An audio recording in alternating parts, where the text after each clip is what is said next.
Buenos días a todos. En primer lugar, daros las gracias por vuestra presencia y dar las gracias al señor Piqué en nombre de CEDE y de nuestro presidente Isidro Fainé. No es la primera vez que el señor Piqué está con nosotros, ya estuvo hace tiempo, pero en aquel momento su condición era diferente ya que era ministro. Espero no abrumar a la concurrencia con un currículum tan extenso y tan amplio, pero bueno, es obligado presentar al señor Piqué. Es licenciado y doctor en Ciencias Económicas y Empresariales con premio extraordinario y sobresaliente cum laude respectivamente por la Universidad de Barcelona, licenciado en Derecho por dicha universidad. Profesor titular de Teoría Económica desde el año 1984. Es economista titular del Servicio de Estudios de la Caixa desde el 84 al 85.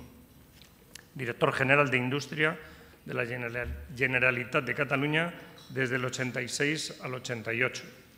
Consejero y director general de Estrategia Corporativa de ERCROS de los años 88 al 91. Consejero delegado del área de Industria del Grupo ERCROS del 91 al 92. Presidente ejecutivo del Grupo ERCROS del 92 al 96. Presidente y consejero de empresas filiales del propio Grupo ERCROS. Vocal, vicepresidente y presidente del Círculo de Economía del año 84 al año 96, ministro de Industria y Energía desde el año 96 al 2000, ministro portavoz del Gobierno desde el año 98 al 2000, ministro de Asuntos Exteriores del 2000 al 2002, ministro de Ciencia y Tecnología. Como podemos ver, su bagaje ministerial es amplio y en diferentes disciplinas, presidente del Partido Popular de Cataluña del 2002 al 2007, diputado del Congreso del 2000 al 2003, presidente del Grupo Parlamentario Popular en el Parlamento de Cataluña del 3 al 7, senador desde el 2004 al 2007 y abandona la actividad política en el año 2007. Presidente de Vueling desde el año 2007 al 2013, presidente del Círculo de Economía desde el 2011 al 2013 y actualmente es vicepresidente y consejero delegado del Grupo OHL, consejero del Grupo Villar-Mir. Es miembro del Consejo de Airbus Group, es miembro del Consejo Asesor en España del Grupo Volkswagen y presidente del Foro y Fundación España-Japón y presidente honorario de la Cámara de Comercio España-Corea. Yo creo que este currículum avala a nuestro ponente. Y sin más, pues le vamos a dar la palabra para que nos hable del tema que tenemos hoy, que es España en la encrucijada. Pues nada, muchas gracias. Buenos días.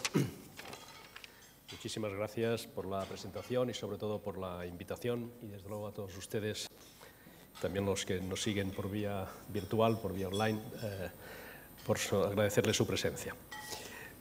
Mi condición actual es el mundo de la empresa. De hecho, soy vicepresidente y consejero delegado de UHL. Y si se suscita alguna pregunta relacionada con la empresa o con el sector al que pertenece, yo se la responderé con muchísimo agrado. Pero hoy vengo a hablarles desde una perspectiva de ciudadano español preocupado respecto a lo que nos está pasando y, desde luego, bueno, pues también esperanzado respecto a lo que podemos hacer como país de cara al futuro. A veces me preguntan si no añoro la política y mi respuesta siempre es muy clara. No añoro la política porque estoy en la política. La política es un virus que se te inocula de pequeñito, no hay antídoto posible y siempre sigues atendiendo y te sigues interesando por la actualidad política. Lo que no añoro es la actividad política, es cosa distinta. Por lo tanto, que nadie me malinterprete, si hablo de política no es porque añore la actividad política, sino porque entiendo que es un deber ciudadano. Vamos a ver, España, nuestro país, que en las últimas décadas es claramente la historia de un éxito, estuvo en unas encrucijadas a lo largo de la historia que le costó mucho superar. Tuvimos momentos de esplendor que tienen su culminación en el siglo de oro, pero desde el siglo de oro para adelante pues, fuimos entrando en una lenta, en algunos casos suave, en algunos momentos abrupta decadencia, y nos costó mucho resolver las encrucijadas que teníamos como nación. No lo hacemos hasta la segunda mitad del siglo pasado, hasta la segunda mitad del siglo XX. Lo hicimos en lo político, después de periodos muy turbulentos, a través de un sistema democrático perfectamente homologable, que nos permitió nuestra integración en el proceso de construcción europea, en base a los valores de la transición, hoy tan puesta en cuestión, pero que tanto tenemos que defender desde el punto de vista del espíritu que la animó, por lo menos es mi opinión. Lo hicimos también en lo económico, a través de la configuración de una economía de mercado competitiva, que tiene sus orígenes más inmediatos en la conjunción de dos fenómenos. Voy a ser conscientemente simplificador, pero España se transforma, el conjunto de España se transforma en un país industrializado, en un país moderno, en un país próspero, a raíz del Plan de Estabilización del año 1959 y de las leyes administrativas que se desarrollaron a lo largo de los años 60. Eso permitió la revolución industrial en el conjunto de España y permitió un salto cualitativo de ser un país en vías de desarrollo, que era, digamos, receptor de cooperación, a ser un país absolutamente desarrollado y donante de cooperación. En lo social, precisamente gracias a esa transformación económica, supimos crear algo que es absolutamente consustancial e indispensable para la consolidación de cualquier sistema democrático, que es la creación de clases medias. Y gracias a esa revolución económica también hicimos una profunda transformación social, creando también, insisto, clases medias que son la base imprescindible para la sostenibilidad tanto del sistema democrático como del estado del bienestar. Bien, desde entonces para acá España ha pasado por muchas crisis. La economía de mercado, la economía capitalista, por definición es cíclica y hemos sufrido varias crisis desde entonces. Y de todas ellas hemos salido, y hemos salido fortalecidos. El país cada vez estaba mejor, ¿no? Lo que pasa es que con la crisis actual, de la que se está saliendo, se han puesto en cuestión muchísimas cosas. En las crisis anteriores se podía poner en cuestión la política económica, la ausencia o no de reformas de carácter estructural, pero no se cuestionaba el conjunto del sistema. Esta crisis ha provocado, por su duración y por su dureza, ha provocado el cuestionamiento de algunos de los consensos básicos que nos han permitido un larguísimo periodo de prosperidad. Por tanto, la crisis no ha sido solo económica o financiera, sino que también es una crisis político-institucional y es una crisis social, una crisis de cohesión social, que además, en nuestro caso concreto, va acompañado, y luego lo comentaré, de una crisis de cohesión nacional, de cohesión territorial. Y nos ha devuelto la necesidad, ha vuelto a poner encima de la mesa algo que parecía que históricamente habíamos superado, y es qué hacemos con nosotros mismos, qué hacer ante esas nuevas encrucijadas y esos nuevos desafíos que la crisis nos ha puesto delante de nosotros. Por ejemplo, en lo político e institucional hay un cuestionamiento del sistema de representación política que nos dotamos desde la transición y que hemos dado en llamar el bipartidismo imperfecto, que consistía en la alternancia en el poder del centro-derecha y del centro-izquierda, a veces con mayorías absolutas, a veces con mayorías relativas, que necesitaban de ciertos apoyos parlamentarios, pero que han dado estabilidad institucional y política a lo largo de todos estos años. Bien, eso, como todo el mundo sabe, se está poniendo en cuestión. Ha habido unas elecciones en Andalucía que de alguna manera reflejan ese cuestionamiento del bipartidismo imperfecto, y tenemos por delante en este año 2 o 3 procesos electorales que probablemente reflejen una fragmentación de los respectivos parlamentos o de las respectivas corporaciones locales que harán muy difícil la gobernabilidad. Y por otra parte, junto a ese cuestionamiento del sistema de representación política, también se cuestiona, y yo creo que con razón, el propio funcionamiento de los partidos políticos. desde el punto de vista de su funcionamiento interno, del grado de democracia interna, y que está muy relacionado con otra cosa que también se pone en cuestión, que es la ley electoral que tenemos desde el año 1977, que es una ley electoral que se hizo precisamente para reforzar a los partidos políticos que venían de la clandestinidad durante la dictadura y que a lo largo de los años pues ha generado también efectos perversos, como la desaparición del vínculo afectivo entre los representantes y los representados, porque los representantes en realidad a quien se deben es a las cúpulas de sus partidos, a las estructuras de los partidos y no a sus votantes. Para un británico eso sería absolutamente inconcebible. Todo ciudadano británico sabe perfectamente quién es su diputado, dónde está su constituency, y tiene la obligación los fines de semana, cuando no hay sesiones parlamentarias, de estar en su despacho para atender las quejas, las sugerencias o las propuestas de los ciudadanos que le han votado, y por lo tanto sabe que se debe a ellos y no a las estructuras del partido. Hay que abordar también un agotamiento de las instituciones. He comentado ya el tema de los partidos políticos, pero es obvio que durante un cierto tiempo incluso se ha puesto en cuestión la propia monarquía. Ha habido un cambio en la figura del jefe del Estado, que creo que ha devuelto la institución a la estabilidad que merece y que nos conviene, pero se puso en cuestión incluso la propia institución.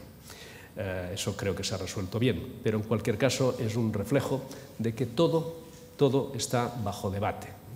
Está bajo debate la justicia, la administración de justicia, está bajo debate el propio funcionamiento de las instituciones parlamentarias. El ejemplo más claro es para qué sirve el Senado, por ejemplo.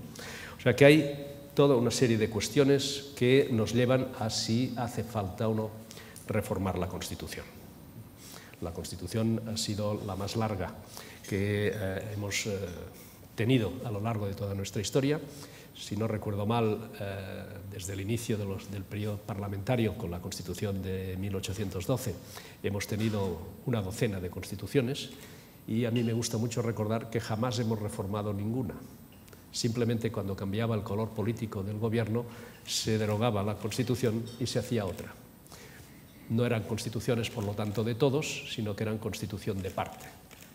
Esta es la primera constitución que hemos tenido, y hemos tenido que tener 12, que se hizo con un consenso amplísimo, con un consenso muy mayoritario.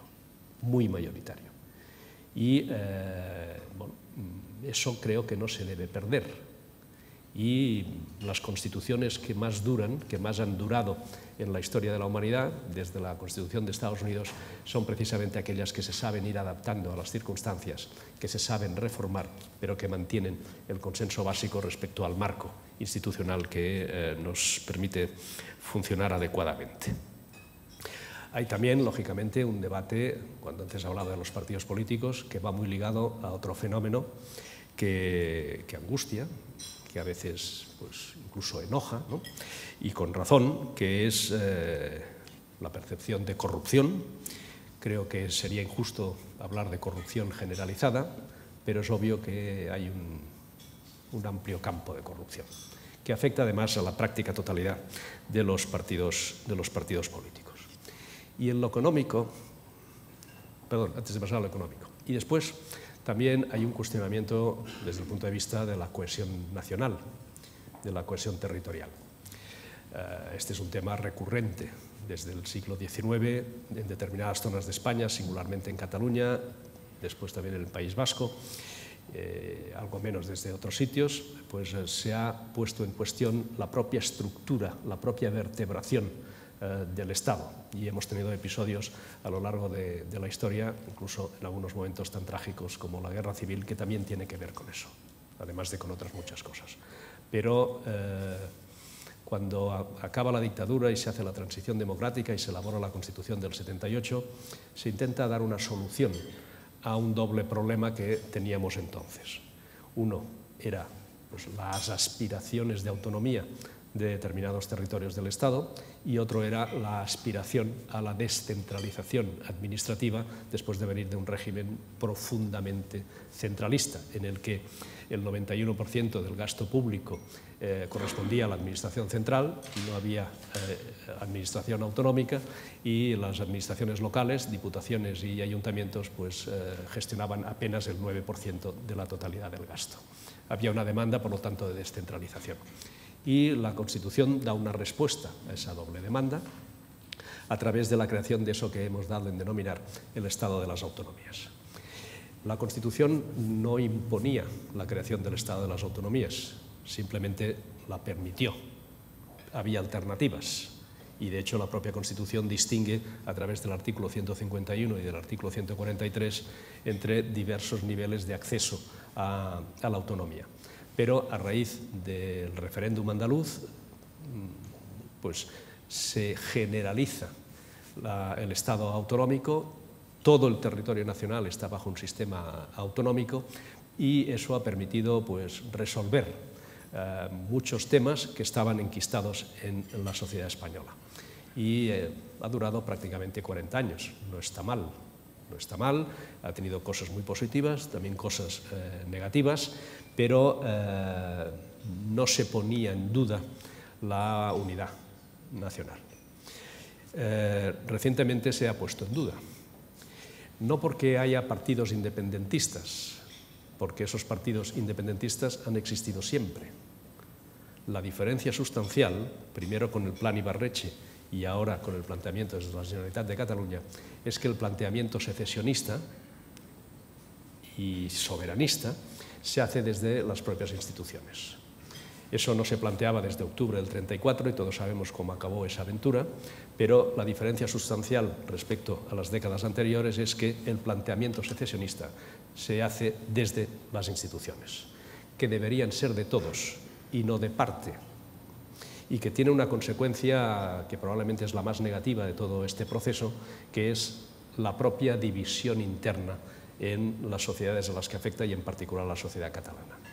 Y cuando se pone el objetivo de la construcción nacional por encima de la cohesión social y por lo tanto se está dispuesto a asumir el coste del desgarro interno, es que se quiere ir muy lejos.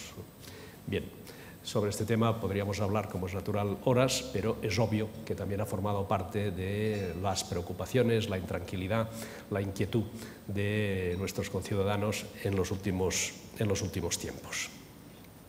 En lo económico, el debate yo creo que debe centrarse en la sostenibilidad de nuestra competitividad.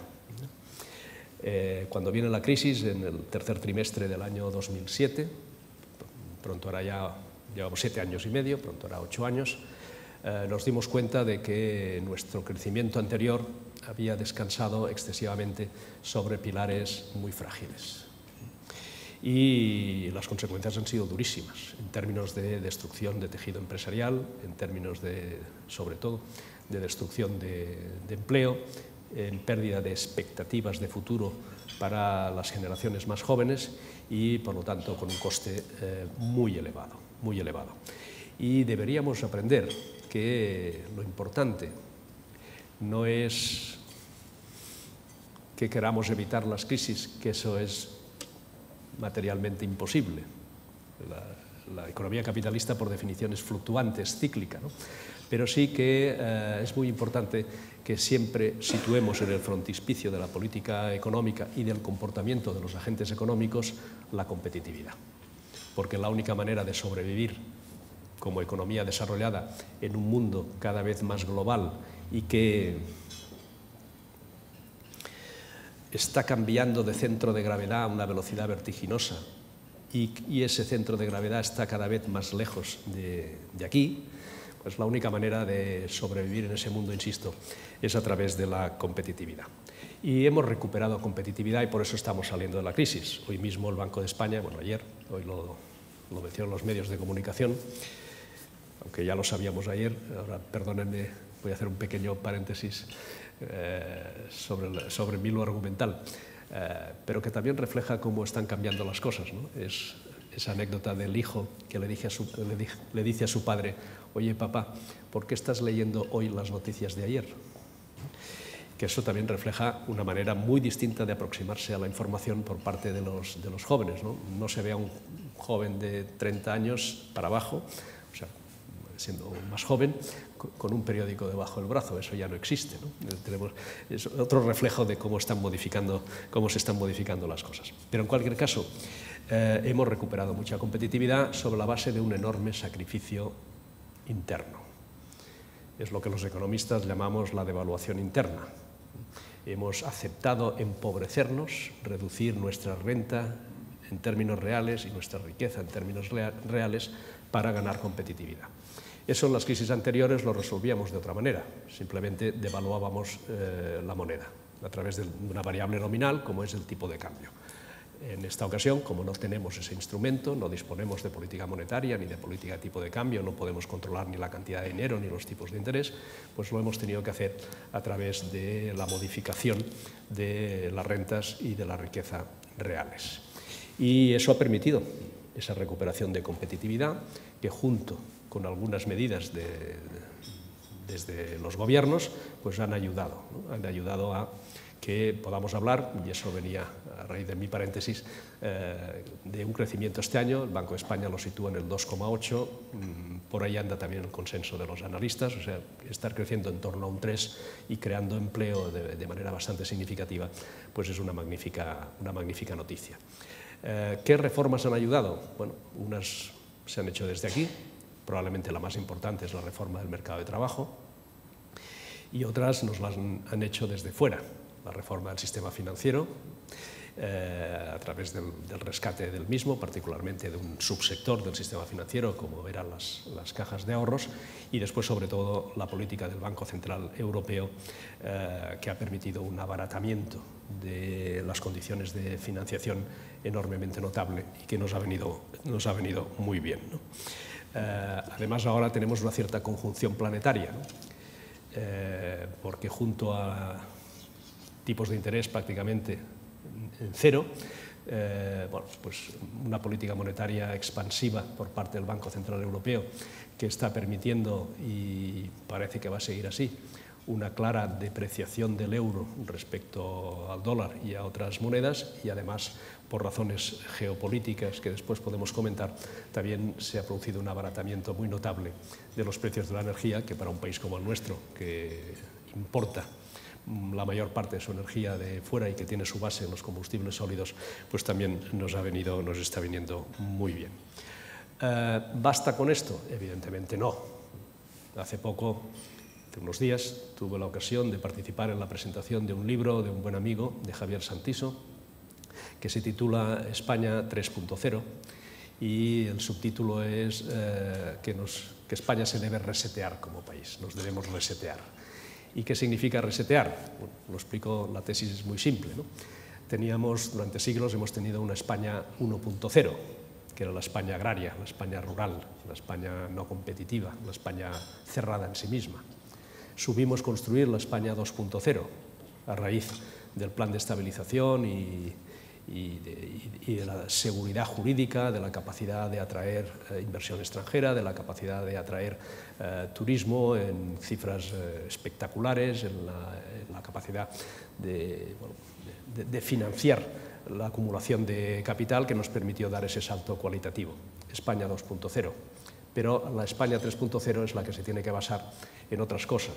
Se tiene que basar en la innovación, se tiene que basar en la digitalización, se tiene que basar en la internacionalización de nuestras empresas, todavía más, aunque aquí ha habido avances muy notables, se tiene que basar en la educación. Y sobre la educación me gustaría hablar al final de mi intervención, porque también hay un ámbito de preocupación, más allá del político, del institucional, del territorial, del económico que hemos mencionado, que es el ámbito social. Porque la crisis ha tenido un efecto muy pernicioso, y es que la han estado sufriendo, evidentemente todos la hemos estado sufriendo, los trabajadores por supuesto, pero las clases medias fundamentalmente. Lo que ha producido la crisis es un deterioro de las condiciones de vida de las clases medias, y por lo tanto eso también explica el cuestionamiento del propio sistema, pero pone en riesgo, si no somos capaces de recomponer la situación, pone en riesgo la sostenibilidad del propio estado del bienestar. Y ahí hay temas muy de fondo, enormemente relevantes. Y aquí hay alguna persona que está especialmente preocupada por eso, y es, y hablamos muy poco, hablamos demasiado poco del tema, ¿no?, que es nuestra pirámide demográfica.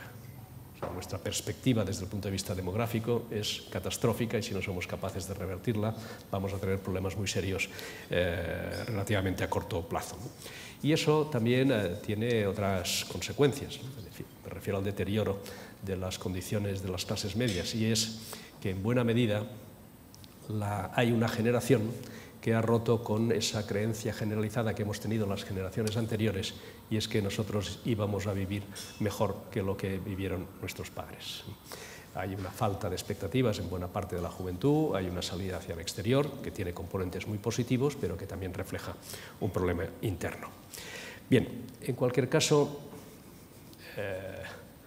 yo creo que vamos a salir también de esta. Hemos salido de crisis muy graves. Pasar de una dictadura a una democracia no era precisamente sencillo, y lo supimos hacer muy rápidamente y además con relativo poco coste.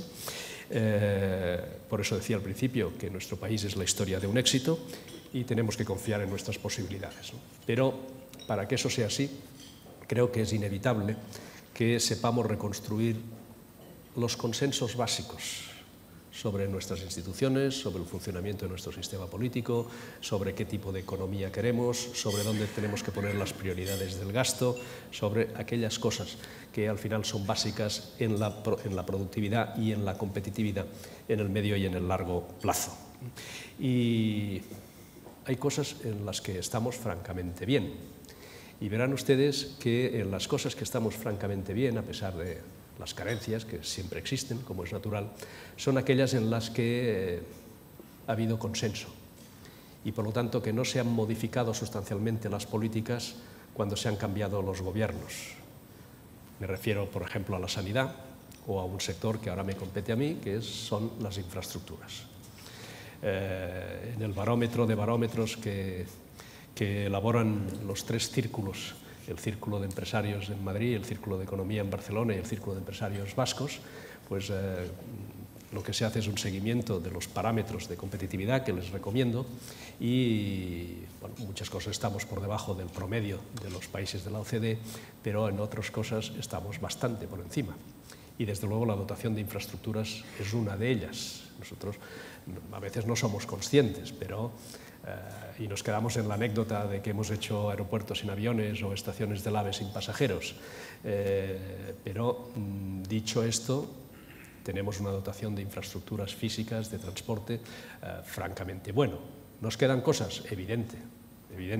Hay enormes carencias en el transporte ferroviario de mercancías con ancho de vía europeo, los famosos corredores, y en particular el corredor mediterráneo. Probablemente tengamos que ir pensando en ampliar la capacidad de nuestros puertos, porque los barcos cada vez son más grandes y son más grandes porque podrán atravesar cuando se termine el nuevo canal de Panamá, ¿no? Claro que hay cosas que hacer, pero estamos muy bien en infraestructuras. Y ahí siempre ha habido consenso. Todos los gobiernos, sea cual fuere el color, han sabido que las infraestructuras era algo sobre lo que se tenía que apostar. Normalmente ha habido consenso también, por ejemplo, en la política exterior, que es un tema que, por razones obvias del pasado, me apasiona. Y hemos perdido peso en el exterior cuando ha habido pérdida del consenso interior. Y el consenso en la política exterior es algo absolutamente fundamental para que te consideren un país fiable. Y bueno, y la educación, y con eso termino esta primera intervención. En la educación jamás ha habido consenso. Cada vez que ha cambiado el gobierno, e incluso a veces cambiando el ministro de un gobierno del mismo color, lo primero que ha hecho ha sido cambiar las leyes educativas. Y jamás ha podido haber consenso, porque se considera que la educación es algo muy ligado al planteamiento ideológico. Y por lo tanto, la educación, que debería ser algo absolutamente asumido por el conjunto de todos los ciudadanos y de todas las fuerzas políticas, pues se ha convertido en un elemento de confrontación y de debate político entre los partidos. Y el resultado, como ven, como sabemos, pues es muy malo. Y esa es una de nuestras otras carencias graves. He hablado de la demografía, puedo hablar de otras, pero esa es una de nuestras carencias graves. No en todo el sistema educativo, ¿no? Porque es cierto que allí donde no hacía falta consenso, pues las cosas se han hecho bien. Estoy pensando en las escuelas de negocios. España tiene escuelas de negocios muy, muy importantes y muy buenas, pero porque estaban fuera del debate político. Y después, como las carreras técnicas, particularmente las ingenierías, pues también, digamos, estaban fuera del debate político, tenemos un buen nivel de ingenierías. Y eso yo lo puedo testificar ahora a título personal. Tenemos muy buenos ingenieros. Pero en el resto del sistema, sobre todo en la enseñanza secundaria, los resultados son absolutamente tristes, ¿no? Como nos revelan los informes PISA y otros año tras año. Y ahí es algo sobre lo que creo que deberíamos insistir todos los ciudadanos, desde la sociedad civil, porque, y con esta reflexión termino esta primera intervención, se puede hacer política desde muchos sitios. No hace falta articularla a través de los partidos políticos. La sociedad civil articulada tiene mecanismos, tiene instituciones, tiene posibilidades de ofrecer su opinión, de plantear temas de debate, de interpelar a los gobiernos y a las oposiciones, al conjunto de los partidos políticos respecto a temas que todos sabemos que son enormemente importantes y que, como no son rentables política y electoralmente a corto plazo, normalmente los que se dedican a la actividad política suelen olvidar. Yo creo que eso forma parte de la responsabilidad de todos, de esta misma sala y de esta misma institución en la que hoy estamos, porque todo esto contribuye a generar debate, a generar ideas, a generar, pues, a transmitir inquietudes y a decirles a los responsables públicos que hay cosas que algunas las están haciendo bien, pero hay otras cosas que lamentablemente se están olvidando, y esas cosas de las que nos estamos olvidando, pues probablemente si no las afrontamos nos van a salir muy caras. Muchísimas gracias.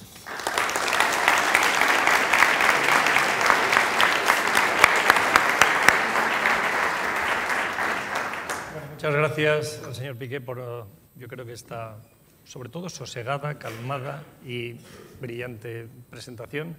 Y empezamos con el turno de preguntas. Tenemos ya bastantes, pero en la sala y también a través de Internet se están realizando preguntas, así que les invitamos a que si hay alguien que quiera hacer alguna pregunta nos la haga llegar, por favor. José Manuel. Muchas gracias, César. Muchas gracias al señor Piqué. Su intervención realmente ha sido sosegada, pero las preguntas, si las empezamos a leer todas seguidas, le van a obligar a hacer un discurso de investidura, porque él ha mostrado las encrucijadas, pero las preguntas abarcan todo el ámbito que nos podamos imaginar, desde temas relacionados con el Banco Central Europeo, pero temas también relacionados hasta incluso con Grecia. O sea que, si les parece, tenemos 9 preguntas, y si les parece podríamos ir de 2 en 2 o de 3 en 3 para poder facilitarle las contestaciones. Empecemos por las preguntas vinculadas a los temas económicos. Hay una que dice: ¿cómo valora las medidas adoptadas por el Banco Central Europeo en la expansión cuantitativa y su impacto para España? Hay otra que dice: ¿es sostenible un modelo económico como el español, déficit industrial basado en los servicios? Y hay otra, esperen porque me atasco yo mucho y puedo perder los papeles. Eso siempre es malo. Sí, esto es malo, pero... Y hay otra que es: España sigue en una generación de déficit anual que parece no tener fin, y los niveles de deuda están cercanos al 100% del PIB, y no sería necesario a corto y a medio plazo adoptar medidas estructurales que cambien el modelo económico. Entonces, si le parece... Sí. Pues muchas gracias. Bueno, vamos a ver por partes, ¿no? Respecto al QE, ¿no? a las políticas del Banco Central Europeo. Hombre, yo creo que como país lo que nos interesa es que el Banco Central Europeo funcione cada vez más como un banco central, ¿no? A veces yo he pensado por qué tenemos esa frustración que es particularmente dura para los que somos muy europeístas, ¿no?, respecto a cómo Europa está afrontando sus problemas desde el punto de vista político, desde el punto de vista institucional, desde el punto de vista económico. Y hay muchas respuestas, ¿no?, pero hay una que se puede acercar bastante al núcleo del problema, ¿no?, y es que Europa tiene un gobierno que no acaba de ser un gobierno, que se llama Comisión, tiene un Senado que no acaba de ser un Senado, que se llama Consejo, tiene un Parlamento Europeo que no acaba de ser de verdad un Parlamento, tiene un Banco Central que no acaba de ser del todo un Banco Central, un banco prestamista en última instancia, ¿no?, y como no acabamos de tener aquello que otros países tienen, pues las instituciones sufren, y el problema de Europa, más allá de lo económico, es un problema fundamentalmente político, que los europeístas pensamos que solo se puede resolver profundizando en un modelo federal que necesariamente implica ir cediendo soberanía hacia las instituciones europeas y asumir eso como algo positivo. Europa ha avanzado extraordinariamente y, de nuevo, conviene recurrir a la historia, ¿no? La construcción europea empieza a principios de los 50, cuando algunos países, particularmente Alemania y Francia, que en los 75 años anteriores se habían enfrentado a muerte en el sentido literal a través de 3 devastadoras guerras entre sí, la guerra franco-prusiana y luego las 2 guerras mundiales, pues deciden poner en común aquello que había servido para la guerra y dedicarlo a la paz, que fue el carbón y el acero, que fue una decisión muy notable y que es evidentemente el antecedente inmediato del Tratado de Roma del año 57, que lo firman 6 países y que permitió al cabo del tiempo, no me voy a extender ahí, pero se puede hablar mucho rato de ello porque tiene mucha gracia, permitió ampliar a 9, luego a 10, a 12, a 15, a 25, a 27 y ahora a 28. Y bueno, aunque algunos dicen que quieren salir y a otros a lo mejor se les invita a salir, bueno, de momento no ha salido nadie, ¿no? Y al contrario, sigue habiendo cola, lo cual quiere decir que a pesar de la frustración y del debate sobre la calidad de la construcción europea, pues Europa sigue siendo un club atractivo, ¿no?, un club con sex appeal, ¿no? Y toda esta digresión de ahora viene al hilo de lo que nos conviene es que el Banco Central Europeo se parezca cada vez más a un banco central, como la Reserva Federal, el Banco de Tokio, el Banco de Japón o el Banco de Inglaterra. Y en ese sentido las medidas van en esa dirección, aunque no del todo, Yo creo que lo que mejor ha hecho el Banco Central Europeo, y después hablaré del gobierno español en ese sentido también, es lo que los economistas llamamos la gestión de las expectativas.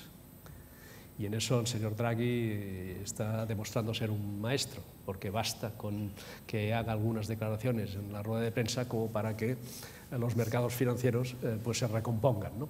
Y tan siquiera sin haber hecho medidas, solo simplemente diciendo estoy meditando sobre la posibilidad de, y esto ya cambia las expectativas de los mercados.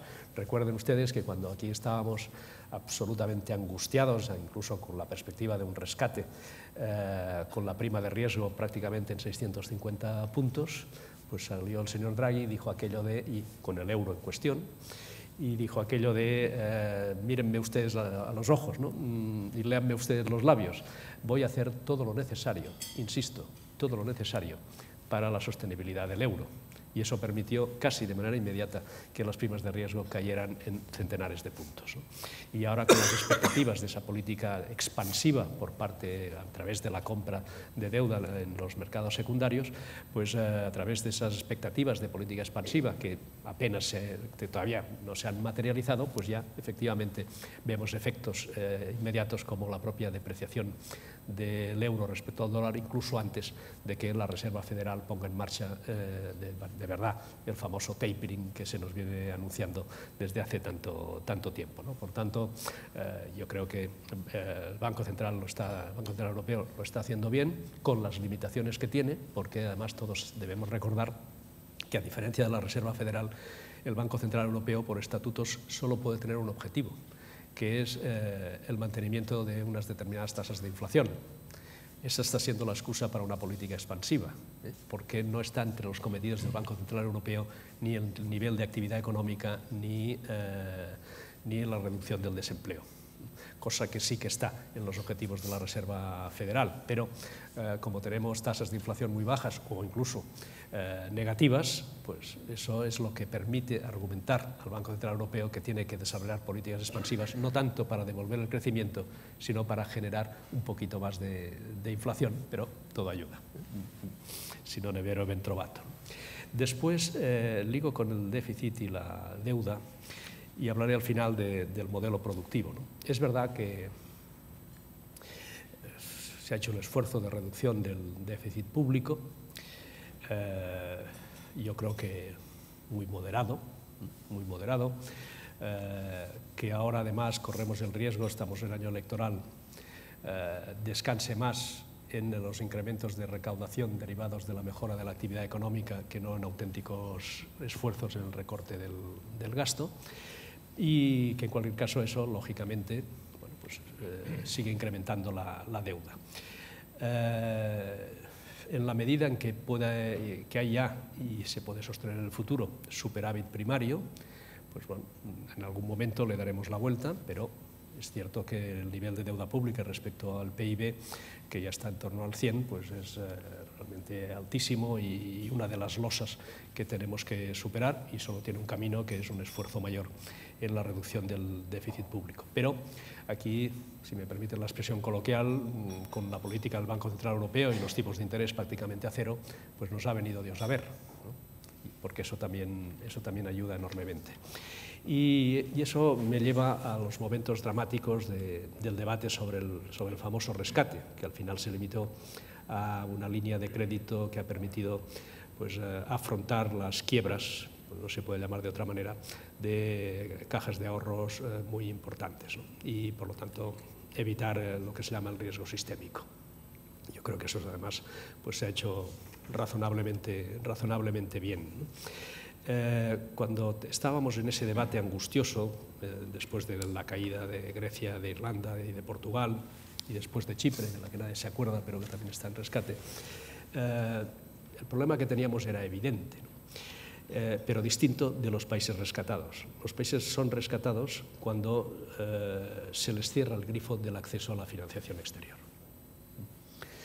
Y se les cierra el grifo quiere decir que nadie, ni tan siquiera tipos de interés muy altos, está dispuesto a prestar, por percepción de riesgo. Y entonces solo puedes acudir a la financiación necesaria pues acudiendo a la troika, ¿no? Por decirlo de manera simplificada, que es la que te da el dinero porque no quiere que el país se hunda, ¿no? En condiciones evidentemente muy duras y que básicamente pasan por la pérdida prácticamente total de soberanía en la definición de la política económica. Y eso en algunos países no rescatados también tuvo su reflejo. Yo les quiero recordar que en un momento determinado, sin rescatar el país, la troika, y vuelvo a simplificar, impuso un cambio de gobierno en Italia. No hay mayor pérdida de soberanía que te impongan un gobierno desde fuera. Y eso pasó. Y eso pasó cuando se va a Berlusconi y viene Mario Monti y luego Enrico Letta.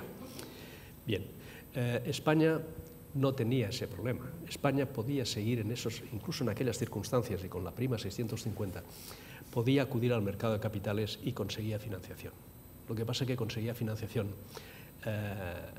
con un coste, con unos tipos de interés absolutamente inasumibles en el medio plazo, porque estábamos en una espiral negativa tremenda, estábamos en un círculo vicioso, y nos seguimos financiando, pero como el coste de la financiación es superior al crecimiento de nuestro PIB nominal, pues la bola se nos iba haciendo más grande y había que cortar eso como fuera, ¿no? Y ahí se gestionaron las expectativas por parte del Banco Central, que efectivamente abarató el acceso a la financiación, y también por parte del gobierno español, porque el gobierno español, que se resistió, y yo creo que ahora desde la perspectiva de hoy, desde luego acertadamente, al rescate, anunció que no quería el rescate, pero que si en algún momento por los intereses nacionales de España era necesario acudir al mismo, que no dudaría en hacerlo. Y solo con este aviso a navegantes, aviso a especuladores, aviso a los mercados, pues también ayudó a aplanar la curva de tipos de interés y, por lo tanto, entrar en un círculo virtuoso de financiación en el que, efectivamente, los tipos de interés están por debajo de la evolución del PIB nominal. Pero todo esto, de alguna manera, es coyuntura, ¿no? Y había otra pregunta respecto a la estructura, ¿no? Y es la sostenibilidad de nuestro modelo productivo y de nuestra capacidad de ser competitivos más allá del esfuerzo en determinadas variables que afectan a los niveles de renta y de riqueza. Y, por lo tanto, la respuesta va por la vía del España 3.0. Yo, que he sido ministro de Industria, pues no soy sospechoso y defiendo la industria. Yo estoy en una empresa que, aunque se asimila al ladrillo, no se dedica al ladrillo, sino que se dedica a la industria, porque hacer grandes infraestructuras de obra civil pues es una actividad muy industrial, y además tenemos una división industrial, y desde luego un país sin industria es muy difícil que sea un país sostenible. Pero el futuro está en lo que llamamos los servicios de valor añadido, está en la digitalización, está en el capital humano, y por eso creo que la insistencia en la educación es absolutamente fundamental. Y tenemos un ejemplo muy a mano, un país que yo conozco bastante, que es Corea del Sur. Corea del Sur hace 50 años era más pobre que Corea del Norte. Y hoy Corea del Sur es un país enormemente competitivo, que solo tiene una espada de Damocles enorme, y es que tiene un problema demográfico tan grave como el nuestro. Pero han basado su espectacular salto en la educación, absolutamente, hasta el punto de que, consecuencia colateral negativa, ¿no?, la tasa de suicidios de los jóvenes coreanos es de las más altas del mundo por los niveles de exigencia del sistema educativo y los niveles de exigencia dentro de las propias familias. Pero han puesto el sistema educativo en el frontispicio de su actuación como país y de su capacidad para seguir siendo competitivos en el futuro. Yo creo que esos son los temas de debate para hablar de cambio del sistema productivo, que no es simplemente un eslogan que muchas veces está vacío de contenido, sino que se tiene que basar en la priorización adecuada de aquellas cosas en las que debemos poner el acento, y desde luego la educación y la digitalización están entre ellos. La experiencia profesional y ministerial del señor Piqué es de todos conocida. Todos recordamos su Info 21 en la época del Ministerio de Industria y su apuesta clara por estos temas. Pero me está usted comiendo preguntas, se está adelantando. Esto del reseteo lo tenía yo para otra pregunta. Tenemos dos opciones ahora: seguir en este tono pausado o entrar en el tema de cohesión territorial para darle más vida al coloquio. Pues le dejo elegir. Puede elegir Grecia o Cataluña. Si elige Grecia, le pregunto por Grecia, y si elige Cataluña, tenemos ahora 10 minutos de cierta tensión. No creo que sea incompatible. No son incompatibles. Podemos hacer una cosa detrás de otra. Bien, empecemos por Grecia. ¿Cómo ve usted? Orlando Marchante pregunta pros y contras. Grecia se va, se queda, la despedimos. Esto de la despedimos nos parece un poco fuerte, pero bueno.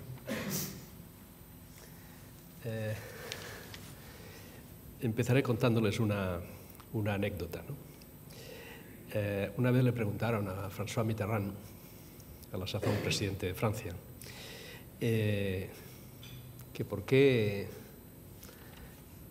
lo que entonces se llamaba la Comunidad Económica Europea había aceptado tan pronto a Grecia, incluso unos años antes que España y Portugal, porque la segunda ampliación, la primera fue hacia el Atlántico y hacia el norte, la segunda ampliación fue mediterránea, ¿no? Y de hecho estábamos todos en el mismo paquete. Pero nosotros tardamos hasta el año 86 en ser admitidos, después de una durísima negociación, capítulo por capítulo, ¿no?, incluido Portugal en eso, y en cambio pues, con Grecia se aceleraron enormemente los trámites y entró, si no recuerdo mal, en el año 82. Y le preguntaron a François Mitterrand que por qué se había aceptado tan rápidamente a Grecia.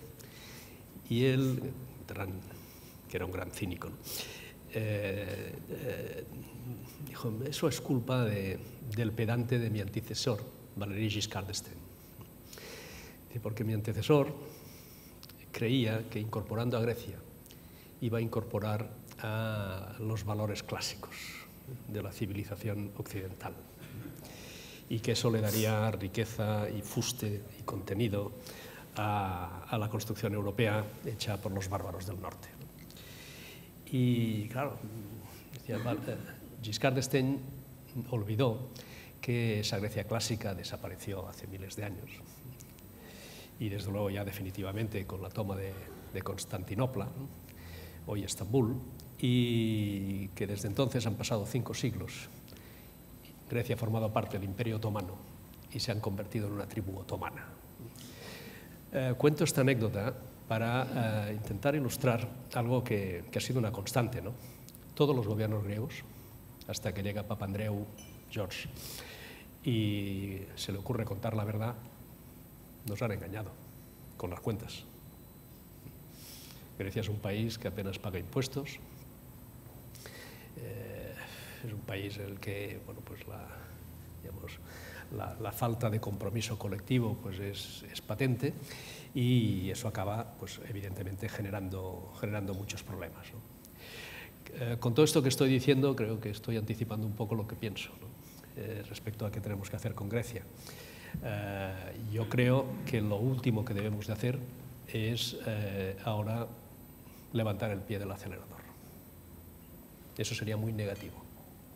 Sería muy negativo para el propio futuro de Grecia, aunque los griegos lo están pasando muy mal y les podría parecer cruel incluso lo que estoy diciendo, y por lo tanto pido disculpas a priori, ¿no?, pero desde luego también sería muy negativo para el resto de los países que hemos estado haciendo un esfuerzo muy notable para ahora poder salir adelante, ¿no?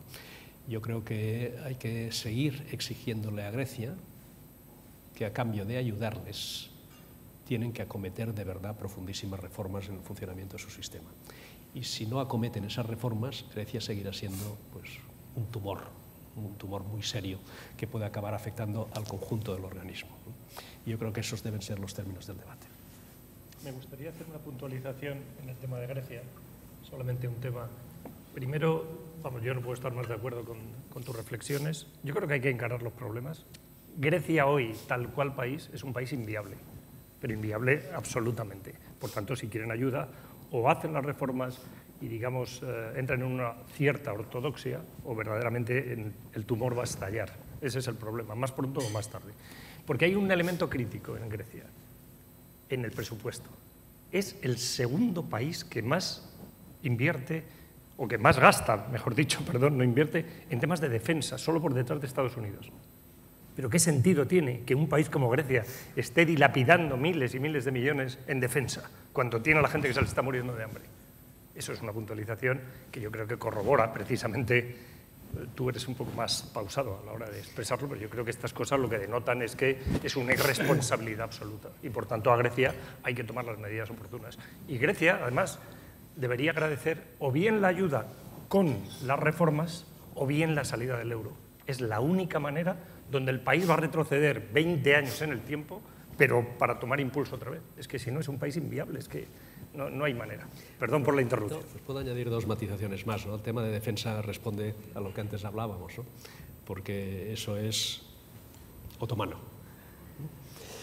Porque ese gasto militar en Grecia, pues, responde a lo que ellos consideran que es su principal enemigo, a pesar de formar parte de la misma alianza militar, como es la OTAN, a Turquía, ¿no? Otro matiz, porque es interesante, sí, y todo se puede resolver, ¿no?, pero no hay mecanismos en los tratados de la Unión Monetaria, no hay mecanismo previsto para la salida de la Unión Monetaria, cosa que sí prevé en los tratados de la Unión Europea. O sea, dicho de otra manera, en estos momentos la legalidad europea permitiría la salida de Grecia a la Unión Europea, pero tendríamos que ver cómo se hace, porque no está previsto, insisto, desde el punto de vista legal, la salida de la Unión Monetaria. La verdad es que el tema de Grecia nos puede desviar mucho, porque podríamos empezar a preguntarnos quién le vende las armas a Grecia y a lo mejor descubrimos que hay algunos bancos alemanes y franceses involucrados en ese proceso y entonces bajaría sus balances y esto nos va a liar mucho. Así que casi mejor vamos a una cosa más sencilla, que es esto de Cataluña. ¿Le parece? Próximo. Mire, Gonzalo Macarrón pregunta cómo enderezar las derivas soberanistas catalanas y vascas, que aunque soterrada está. Al mismo tiempo, Alfredo Crespo Alcázar dice: la recuperación económica de España servirá como herramienta para hacer disminuir el independentismo en Cataluña. ¿Qué otras medidas considera necesarias para hacer que el independentismo descienda? Y la otra es repetitiva respecto a esto. Voy a intentar ser telegráfico, ¿no? Porque el tema nos daría para muchísimo tiempo, ¿no? El sentimiento nacionalista en Cataluña pues, tiene ya pues, siglo y medio de vida, ¿no? desde la segunda mitad del siglo XIX, ¿no? Nos podemos remontar a la historia, pero no hace falta, ¿no? Ya 1714, digamos, la articulación política del movimiento catalanista, del movimiento nacionalista, pues se empieza a desarrollar a partir de la segunda mitad del XIX. Y tiene dos componentes, ¿no? Uno de reivindicación, básicamente de la lengua, de la cultura, de las costumbres, que en sí misma no tiene por qué ser negativa, y también una cierta reivindicación de la necesidad de modernizar España desde un territorio que sí que había hecho ya la revolución industrial. Y por lo tanto también tiene un componente claramente de proyección española. Y eso ha sido la constante del catalanismo político durante mucho tiempo. Eso era Cambó, no lo fue Macià ni Companys, pero eso era Cambó. Y eso fue incluso pues, el propio Pujol, más allá de que tuviera o no, además de bienes ocultos, tuviera una agenda oculta. Bueno, contribución a la gobernabilidad, contribución a la modernización del país, contribución a la estabilidad. Bien. Pero mientras tanto, en todos estos años, ha habido tres elementos que yo creo que explican por qué ha surgido ahora de manera tan espectacular, ¿no? el fenómeno, porque el independentismo siempre había estado muy contenido en Cataluña, era minoritario, claramente minoritario, y ahora pues, ha parecido que era claramente mayoritario. Ahora matizaré eso, porque en cualquier caso era el que estaba, esa parte de la sociedad catalana era la que estaba plenamente movilizada y que contrastaba con la otra parte de la sociedad catalana que está en contra del proceso, pero que no ha tenido el mismo nivel de movilización. Y este también es un punto que me parece muy interesante para la reflexión, ¿no? Bien, esa expresión del catalanismo tiene su plasmación, sobre todo en los años de Pujol, en el que había una especie de pacto implícito con los sucesivos gobiernos, incluidos los gobiernos a los que yo pertenecí. Y era, bueno, a cambio de la contribución a la gobernabilidad cuando hiciera falta y a cambio de tener de alguna manera domesticada la fiera, yo me voy haciendo cargo del corralito cada vez más, ¿no? De la finca. Y eso ha comportado una progresiva desaparición de los símbolos del Estado en Cataluña. Si a eso le añadimos dos generaciones de catalanes educados en un sistema educativo que ha ido de alguna manera transmitiendo la idea de que España es un mal negocio para Cataluña. Y con unos contenidos educativos que, falsificando burdamente la realidad, contribuían al final a ese fin que era el alejamiento afectivo entre las nuevas generaciones de catalanes y la propia idea de España. Yo creo que ahí el tema muchas veces se ha centrado excesiva y erróneamente en la lengua. El problema no es la lengua, el problema es lo que se enseña en la lengua que sea. Y yo prefiero que se enseñe en catalán la verdad de la historia de España que no que se enseñe en castellano una historia de España absolutamente falsificada. Y además el tema de la lengua, que es un tema por definición muy sensible, porque estás tocando la fibra más íntima de las personas, ¿no? Yo que me considero perdónenme la petulancia, un bilingüe perfecto y que puedo hablar, pensar, soñar, amar, odiar, poco, en cualquiera de las dos lenguas indistintamente, tengo una prueba de cuál es mi lengua. Y voy otra vez a una anécdota. Le preguntaron a un que fue primer ministro de Canadá, Pierre Elliott Trudeau, que era de Quebec, era quebecois, pero que era unionista y que hablaba indistintamente el inglés y el francés a la perfección.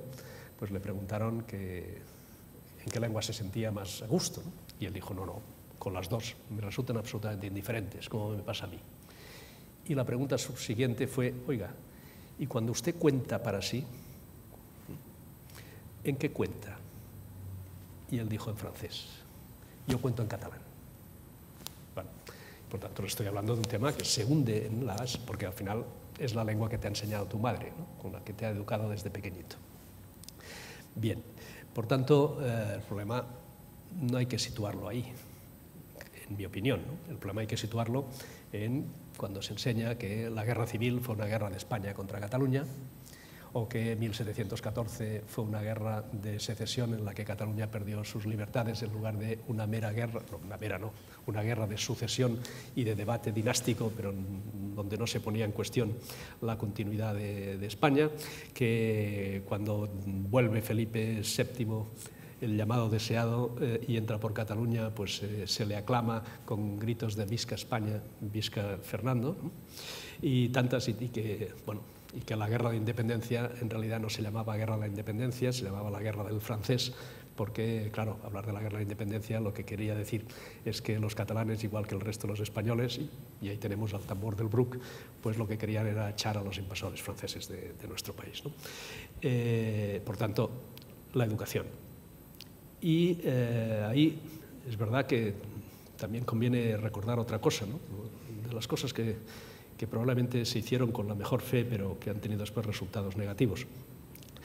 La Constitución no prevé la transferencia de las competencias de educación. Si ustedes leen el artículo 149, pues verán que la educación no está. Está la sanidad, están las obras públicas, está todo lo que está, pero no está la educación. La educación se introduce en los primeros estatutos de autonomía, en el vasco y en el catalán. Y como recordarán todos ustedes, la Constitución divide las competencias entre competencias exclusivas, competencias de desarrollo legislativo y competencias de ejecución. Y como la educación no está en ninguna de las tres, nos inventamos un nuevo término, aconstitucional, que son las competencias plenas. Y las comunidades autónomas tienen competencia plena en educación. Y como no se sabía muy bien qué quería decir eso, lo que se dice en los estatutos, en el proceso de negociación, es, muy bien, yo le transfiero a usted la administración del sistema educativo, pero eso está sometido a la alta inspección del Estado. Y eso es lo que dicen los estatutos.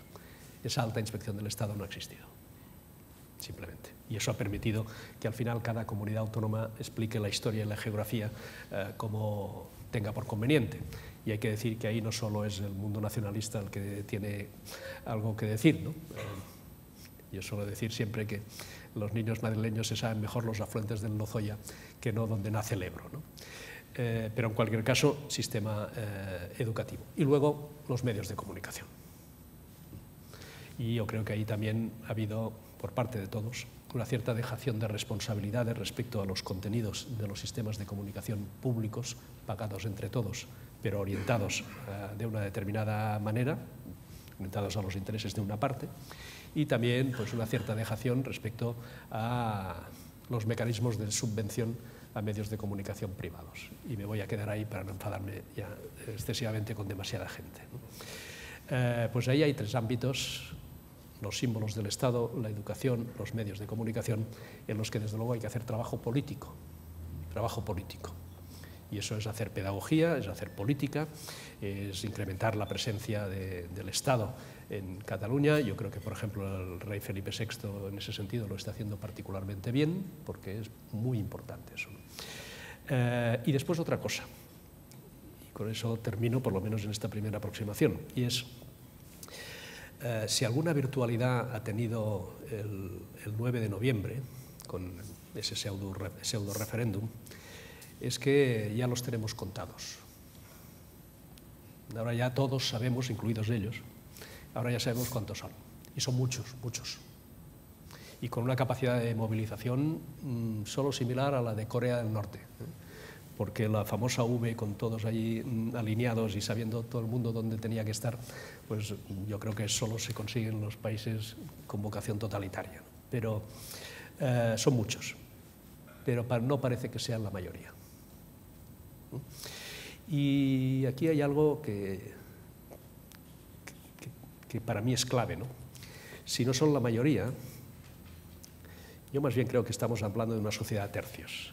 Un tercio que está activamente a favor, otro tercio que está en contra, pero no tan activamente, no tan movilizada, pero que en su fuero interno está profundamente en contra, y después un tercio que o le da igual, o bueno, que es abstencionista casi por definición, ¿no? Bien, en una sociedad así de dividida plantear la secesión es un auténtico disparate, como es natural, pero sí que es verdad que por lo menos ese otro tercio, o todos los ciudadanos que no han estado activamente por el proceso, necesitan sentirse arropados. Que alguien sea su referente de seguridad. Y eso lo pueden ser determinadas fuerzas políticas, que son claramente antisoberanistas, pero probablemente el principal arrope en momentos de profunda crisis institucional y política y de división social tan arraigada solo puede ser el gobierno. ¿Cuál fuere? El gobierno de España. Me da igual el signo político. Y, por lo tanto, una política cada vez más activa de presencia, de arrope y de transmitir: no os preocupéis, que no estáis solos y que aquí hay un garante de que no va a suceder lo que teméis que pueda suceder. Eso también me parece un elemento clave de cara al futuro.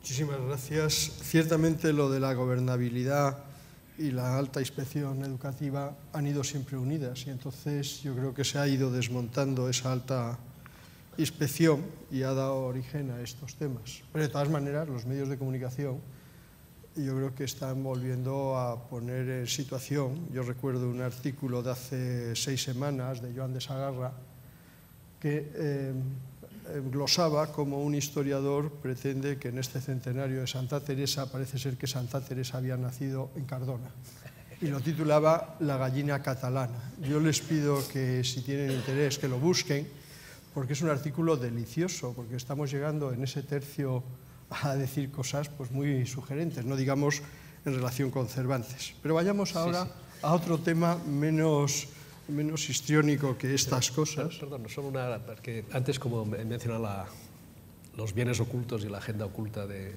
Jordi Pujol, recuerdo también un libro de Francesc de Carreras que lleva como título, lo diré en catalán pero se entiende perfectamente, ¿no? Avui paciència, demà independència. Hoy paciencia, mañana independencia. Y que es un grito que él escuchó en una manifestación en la que iban amigos suyos convergentes. Y dice: yo de momento no entendí lo que estaban diciendo, ¿no? Pero después, con el tiempo, lo he interpretado perfectamente, ¿no? Hoy paciencia para que mañana podamos tener la independencia. Vamos a ir haciendo unas determinadas políticas que van a crear el caldo de cultivo necesario para poder plantear después el objetivo político. Bien, pues vayamos a un tema que es el tema del empleo. Hay una primera pregunta que empieza: tenemos un diseño institucional pesado, un funcionamiento deficiente, un modelo económico de país que no ofrece expectativas de crecimiento de empleo sostenible y de calidad. Y la pregunta es: ¿qué opina de la salida de la crisis más allá de los datos puntuales positivos? Hace referencia a la deuda y hace referencia también a algo que hemos creado: infraestructuras de cemento en lugar de poner ladrillos del conocimiento. Y la otra es de Manuel Gago, que dice: crear empleo será el principal factor para resolver muchos de nuestros graves problemas. El empleo lo crean las pymes y estas necesitan cobertura financiera y apoyos en la red. ¿Y cómo sería el estado de intervención que estimulase a las pymes para crecer, unirse y crear empleo? Hombre, lo que no me ha gustado es eso de las infraestructuras de cemento versus los ladrillos del conocimiento. No, lo digo porque necesitamos las dos cosas. No, y porque dentro de las infraestructuras, esto es una batalla que hay y no lo digo porque usted trabaje ahora en OHL, detrás de la creación de infraestructuras y detrás de la industria de la construcción hay mucha más innovación que en otras áreas. O sea, en los materiales de construcción hay innovación, cantidad, incluso en los ladrillos y en las termoarcillas.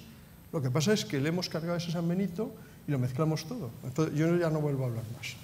Bueno, si me permiten 30 segundos para la publicidad.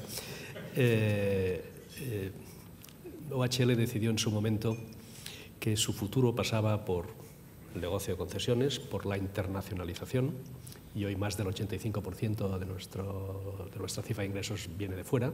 De hecho, España ya es nuestro tercer mercado en orden de importancia. Los primeros son México y Estados Unidos. Y la concentración, la especialización en cosas que de verdad contienen innovación y generan valor añadido, ¿no? Que son las grandes infraestructuras, sobre todo de transporte, las grandes infraestructuras de ingeniería civil en general y la edificación singular, desde hospitales a centros de convenciones, pero todo lo que nos permitiera alejarnos del mundo de las commodities. Y construir pisos, la edificación residencial, el housing, pues es una commodity. Mucha gente sabe hacer pisos. Ya no hay tanta gente que sepa construir un tren de alta velocidad en el desierto o un gran hospital universitario en Canadá con una temperatura promedio en el año de menos 20 grados, ¿no? Y eso implica innovación, entre otras cosas porque el mundo de las grandes infraestructuras es un mundo en el que cada obra es un prototipo, porque por definición cada obra se tiene que adaptar a unas determinadas circunstancias y no es replicable. Pueden ser replicables determinadas tecnologías o puedes aprovechar determinadas experiencias, pero cada obra es un prototipo y, por lo tanto, con unos niveles de riesgo que de vez en cuando nos generan algún que otro disgusto, ¿no? Pero, efectivamente, esa contraposición o esa visión peyorativa, ¿no?, del mundo del ladrillo, aunque en catalán todavía tiene una expresión más fuerte, ¿no?, más peyorativa, que es el mundo del tocho, no responde a la realidad, ¿no? Y yo creo que hay que trabajar en las dos direcciones, España 3.0, pero que nuestro país va a ser mucho más competitivo el día que de verdad empecemos a construir el corredor mediterráneo. Yo personalmente sobre eso no tengo la menor duda, ¿no? Y después el famoso tema de las pymes, ¿no? Famoso digo porque es un tema recurrente, ¿no? Como no hemos sido capaces de conseguir que una cifra significativa de pymes tenga la misma ambición de crecer y ganar dimensión que se observa en los países de nuestro entorno, que podemos ver en Alemania o que podemos ver en Francia. Y yo no creo que haya que atribuirlo al código genético de las pymes españolas, ¿no? Tiene que haber causas de carácter institucional. Y probablemente tenemos que repensar buena parte de nuestra legislación. Cuando se dice, por ejemplo, que a partir de 50 trabajadores pues, tienes que constituir un comité de empresa, pues muchas empresas consideran que les basta con 49, por poner un ejemplo muy concreto. Bien, vamos un poco deprisa ahora ya. Tenemos, aparte de una pregunta que la está contestando usted implícitamente sobre mejorar el reseteo y convencer a la sociedad de la necesidad de la innovación, hay dos preguntas curiosas y que hacen referencia a lo que ha dicho usted sobre Corea y el riesgo demográfico. Una, ¿cómo sensibilizar a la sociedad y a los poderes públicos del gravísimo suicidio demográfico? Y claro, lógicamente unido a esto, respecto a la inversión de la pirámide poblacional y el efecto que tendría a futuro, ¿dónde se estima que el sistema de pensiones solo cubriría el 65%? ¿Cuáles cree que son las medidas y qué debería hacer el Estado? Porque es evidente que el Estado no puede seguir endeudándose y la población activa no va a ser suficiente para cubrirla.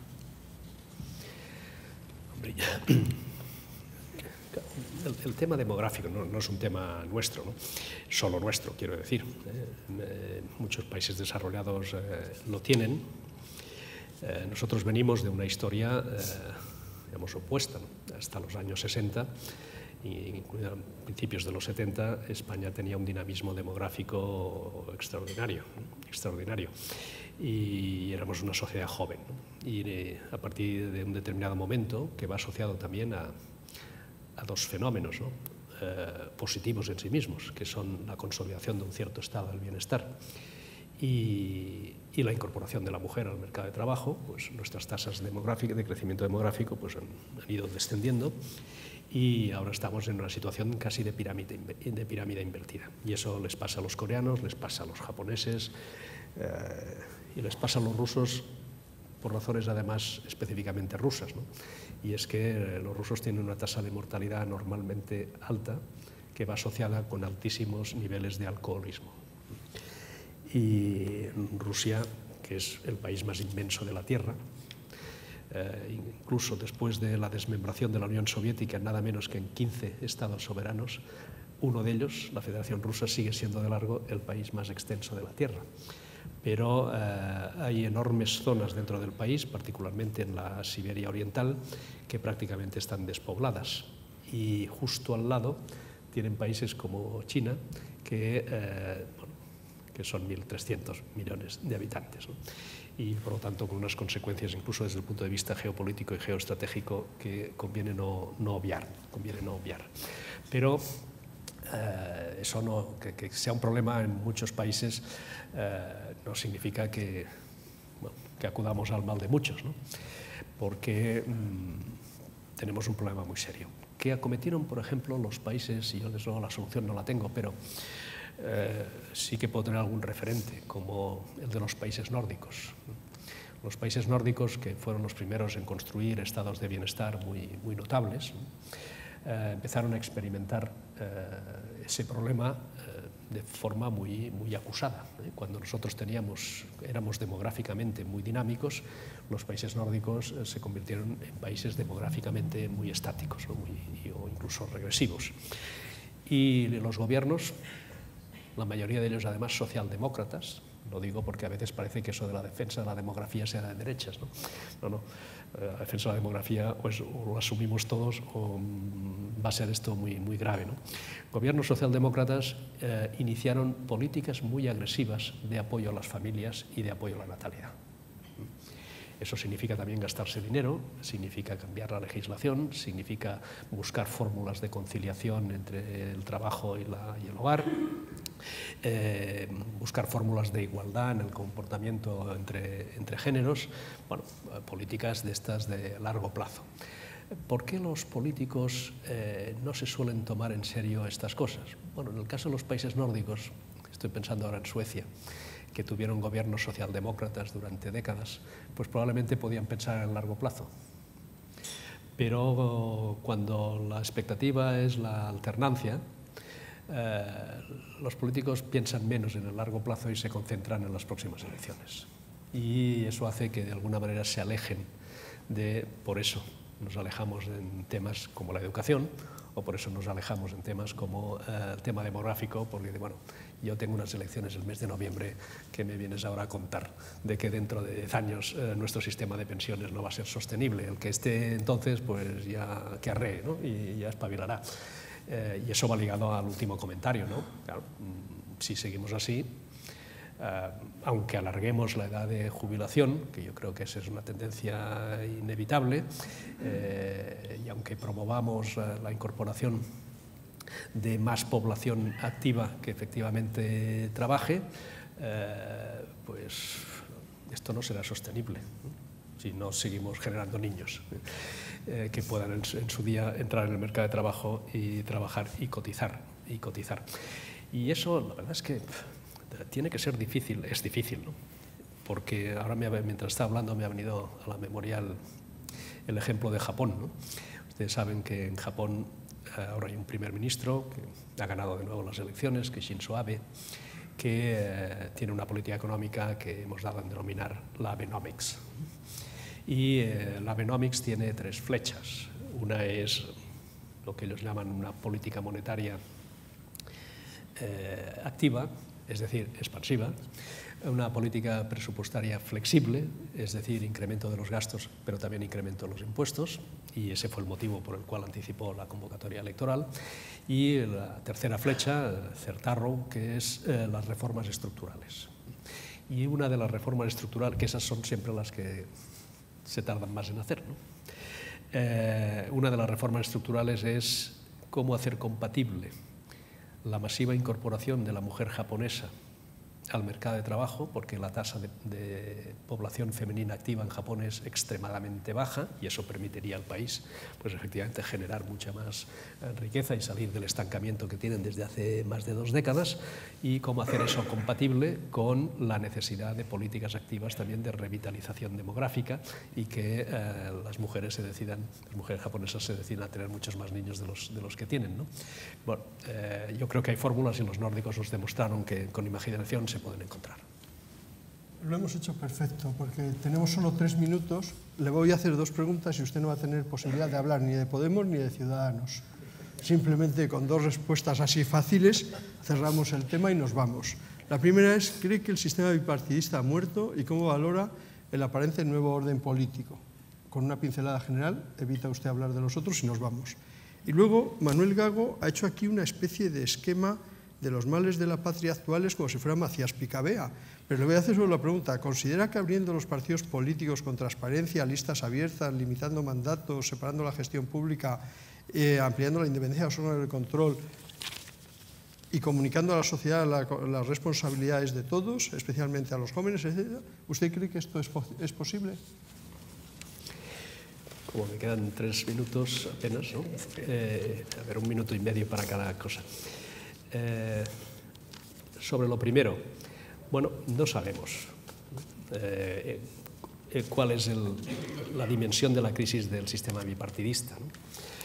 Hemos tenido ya 2 experiencias recientes, eso ya no son encuestas, son realidades, una de las elecciones europeas y otra de las elecciones en Andalucía, que reflejan una cierta tendencia a no la desaparición del bipartidismo, pero sí a un claro debilitamiento del mismo en beneficio de otras fuerzas. Una que me parece, cada día que pasa, que va a ser un fenómeno más efímero, que es Podemos, y otro que yo creo que ha venido para quedarse, que es Ciudadanos. Pero bueno, eso ya nos lo dirá la evolución de las cosas, ¿no? Pero efectivamente, la duda está en si se nos hunde el bipartidismo o si vamos a tener que acostumbrarnos a un bipartidismo todavía más imperfecto en el que va a haber otros actores relevantes que van a ser claves para la gobernabilidad.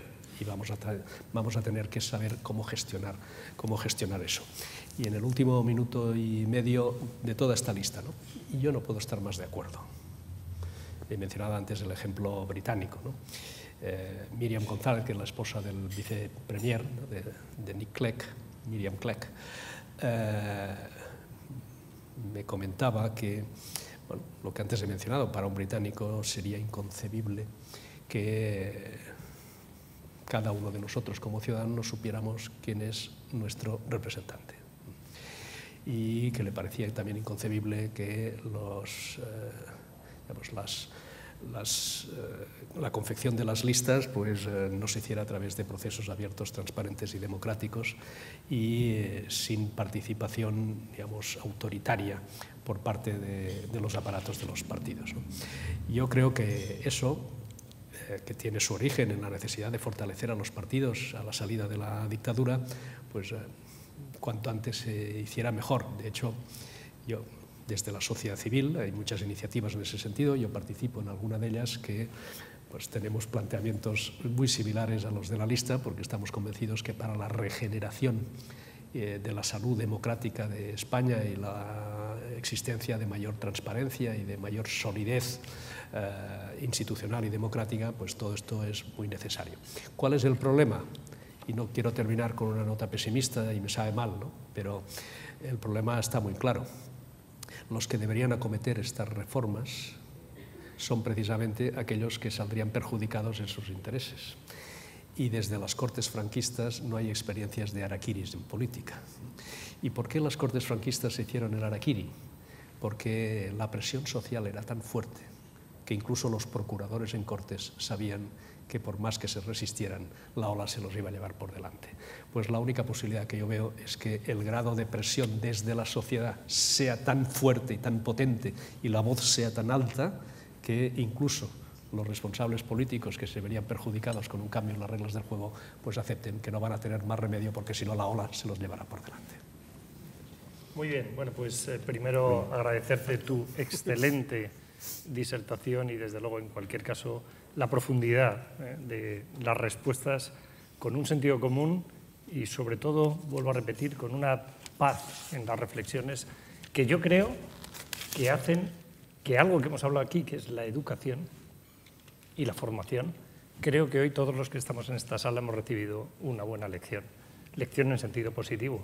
Tus dotes, desde luego, como profesor, yo creo que aquí se han puesto de manifiesto. Así que agradecerte muchísimo tu intervención y muchísimas gracias.